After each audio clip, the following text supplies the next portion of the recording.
જ્ઞાની અને ભક્ત બંને વાત કરી રહ્યા હતા.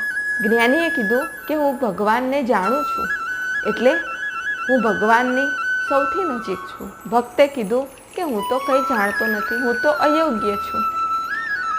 જ્ઞાનીએ કીધું તું ભગવાનથી બહુ દૂર છું. એટલે ભક્તે કીધું કે આપણે ભગવાન પાસે જઈએ અને પૂછીએ.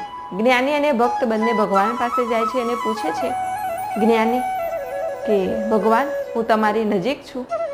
ભગવાને કીધું જ્ઞાની તો મારી આત્મા છે. એટલે ભક્ત નિરાશ થઈ ગયો અને જાય છે. ભગવાને કીધું તું કેમ જાય છે? ભક્તે કીધું કે તમે કહી તો દીધું કે જ્ઞાની તું મારી આત્મા છે, હવે બાકી શું રહ્યું? ભગવાને કીધું જ્ઞાની મારી આત્મા છે તો મારો ભક્ત એ તો મારો પરમાત્મા છે. મારા ભક્ત માટે તો હું દોડતો આ પૃથ્વી લોક પર આવું છું.